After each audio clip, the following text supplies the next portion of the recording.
Kini di bekas pergudangan dijadikan kios-kios dan warung oleh warga sekitar.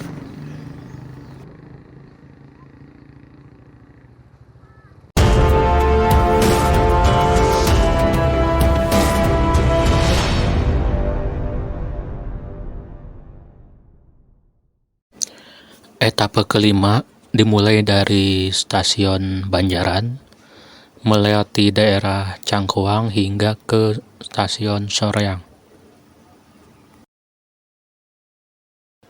Stasiun Banjaran mulai dibuka untuk umum pada tanggal 13 Februari 1921 berbarengan dengan dibukanya jalur kereta api Bandung-Soreang.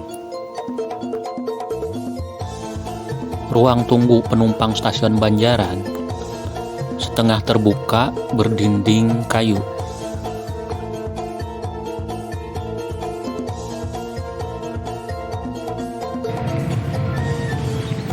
Kini, bekas stasiun Banjaran menjadi tempat hunian dan warung. Di sisi kiri atau bekas ruang tunggu, dulunya sempat terbakar pada tahun 2004. Di sisi kanan bangunan stasiun Banjaran terdapat sebuah kren. Dulunya kren ini difungsikan untuk memindahkan barang-barang dari truk ke rangkaian kereta api yang akan membawanya ke Bandung.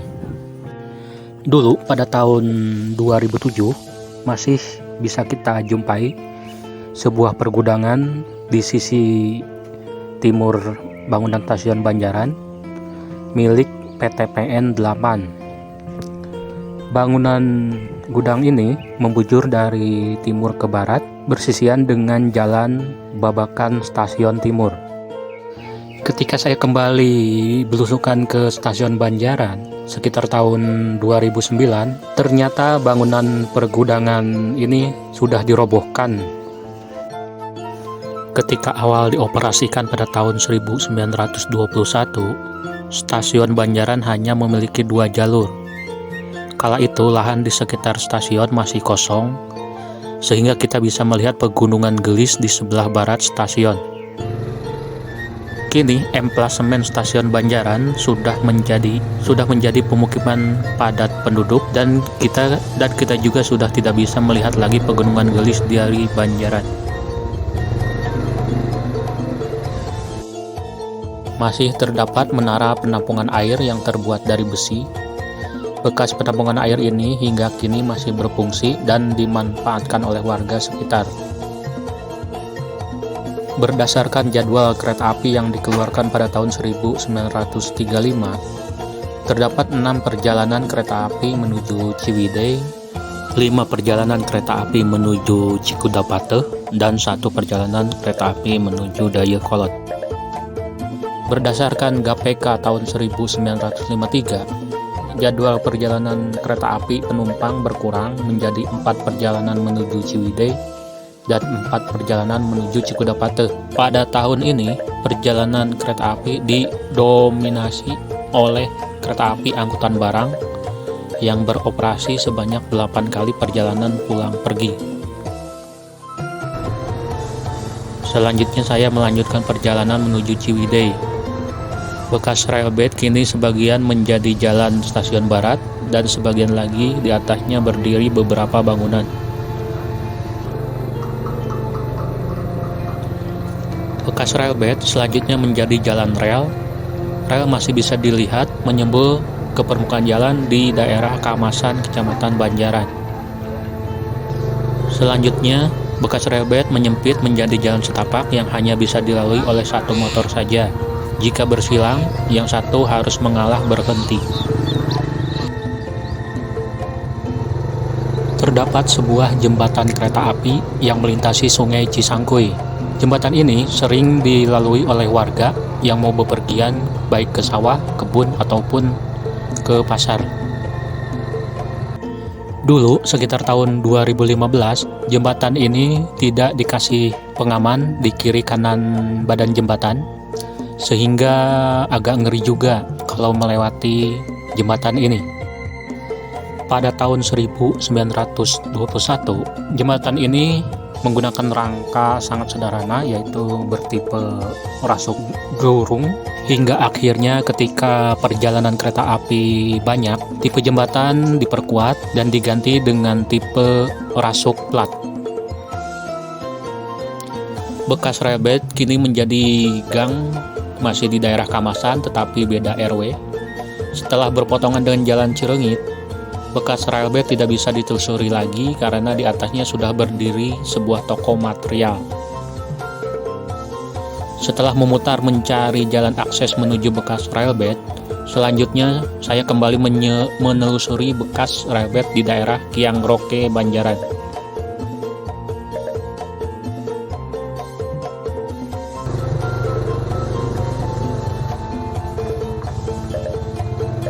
Tambah ke sana, bekas relbed mulai menyempit dan selanjutnya berada di pinggiran sawah. Dan akhirnya buntu. Bekas relbed tidak bisa ditelusuri kembali karena menurut warga dulu bisa ditembus, tapi semenjak adanya kolam renang menjadi buntu.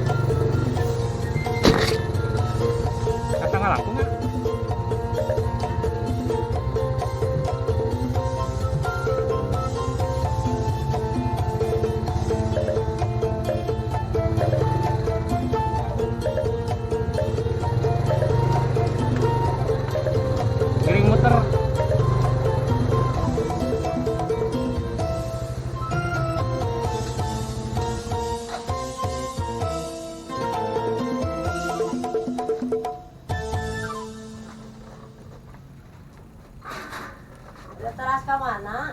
Badai ka Cangkuang. Oh, dia kan ke kolam renang. Oh, aya kolam renang aya yuk. Sekarang restoran Komeatan mah biasa.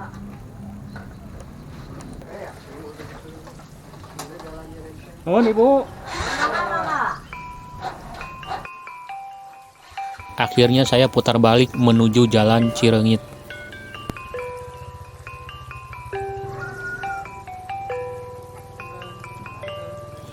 Akhirnya saya tiba di daerah Cangkuang. Di sekitar sini saya melihat bekas wesel percabangan.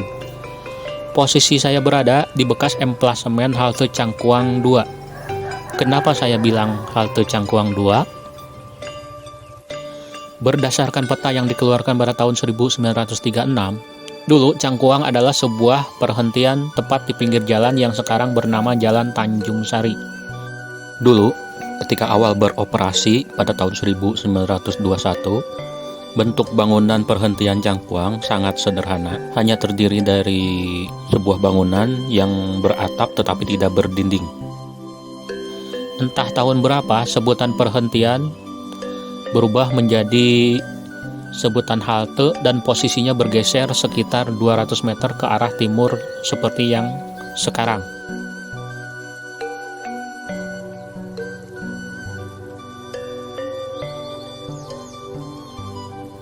Kini bekas emplasemen halte Cangkuang sudah dipenuhi oleh rumah-rumah warga. Di sebuah sungai kecil terdapat dua buah rangka jembatan. Rangka sebelah kiri, depan belakangnya menembus rumah warga, sedangkan rangka satunya dijadikan jalan. Terdapat sebuah bantalan besi tempat bandul wesel sebelum jembatan. Bandul wesel sendiri sudah tidak ada. Pada tahun 2015, percabangan sebelah barat masih terlihat jelas. Kini bekas percabangan sudah terkubur cor-coran. Setelah wesel percabangan, terdapat sebuah jembatan KA yang melintasi sungai Ciherang. Cukup ngeri juga karena tidak ada pengaman di kiri kanan jembatan. Disinilah posisi perhentian Cangkuang yang pertama. Kini di bekas perhentian, di atasnya sudah berdiri bangunan dan menjadi lahan kosong. Bekas relbed selanjutnya menjadi jalan di daerah Cangkuang. Rel masih bisa dilihat menyembul di permukaan tanah.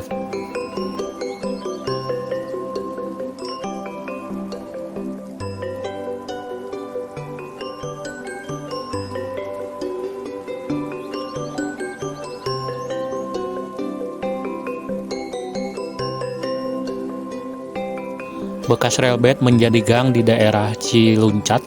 rel masih bisa dilihat di sela-sela cor-coran permukaan gang.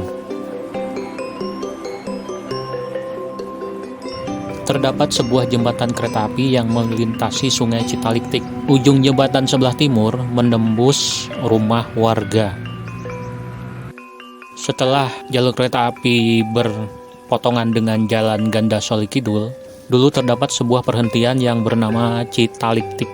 Kini, di bekas perhentian tersebut sudah berdiri sebuah pertokoan. Di sebelah barat bekas perhentian Citaliktik terdapat rel yang menggantung.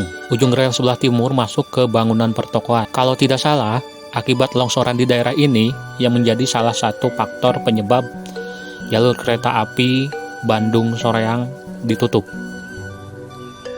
Bekas rel bed selanjutnya menjadi sebuah gang di Kampung Ciburial Barat, Desa Soreang, Kabupaten Bandung. Selanjutnya, rel bed berpotongan dengan Jalan Raya Soreang.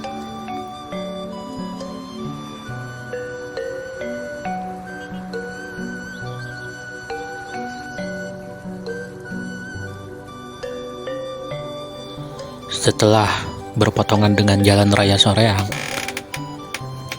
bekas rel bed selanjutnya menjadi jalan pesantren yang masuk ke wilayah Desa Pamekaran, Kecamatan Soreang, Kabupaten Bandung. Rel masih bisa dilihat menyembul di atas permukaan tanah.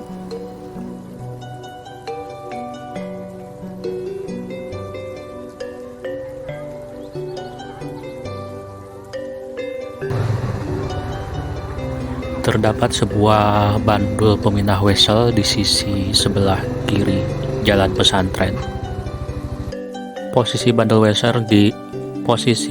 wesel ditegakkan supaya tidak mengganggu jalan yang dilalui oleh kendaraan motor ataupun pejalan kaki.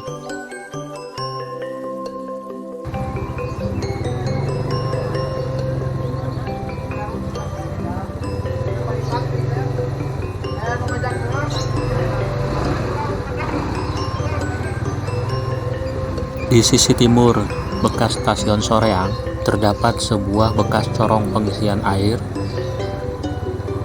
Kondisi corong air tersebut masih relatif utuh dan kokoh tegak berdiri di sela-sela pemukiman padat penduduk.